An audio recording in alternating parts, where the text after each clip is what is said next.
आज पवित्र सावित्री अमावास्या स्वामीर मंगल मनासी और दीर्घायु कामना करी उपवास रखिछन्ति स्त्री।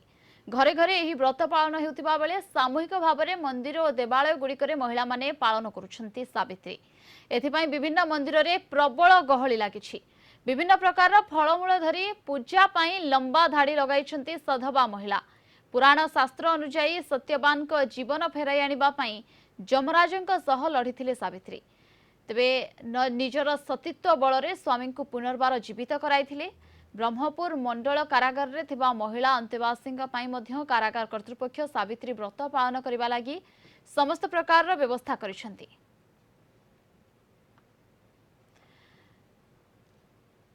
तेबे दक्षिण ओडिशा मुख्य प्रकाश पटनायक आम सहित सीधासलख जोड़ी होइछन्ती। अधिक सूचना पाई प्रकाश, वर्तमान जदि कहबा कारागार रे मध्य सावित्री पालुछन्ती सधवा नारी माने केमती देखुछन्ती आपण सेठारे प्रस्तुति?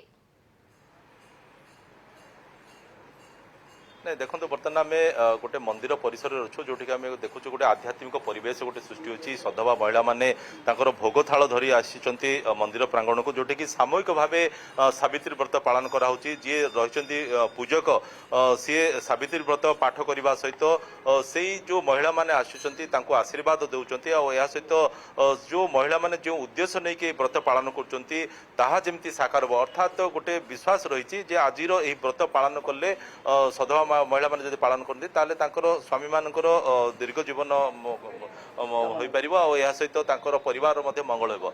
कौन कह केमिति पूजाटा करा पूजा होची आज होची नारी मानकर एकांत व्रत जोड़ा कि सधवा नारी मानकर तांकर निज स्वामी मानकर दीर्घ कामना करने आज श्री जगन्नाथ पाखे लक्ष्मीनारायण पाखे व्रत कामना कर उपवास करती।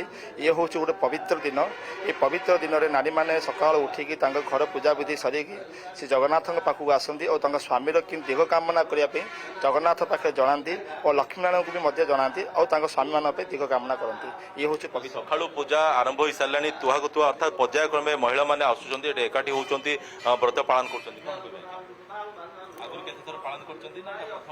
नहीं आगुरी कर स्वामी दीर्घायु सर्वमंगल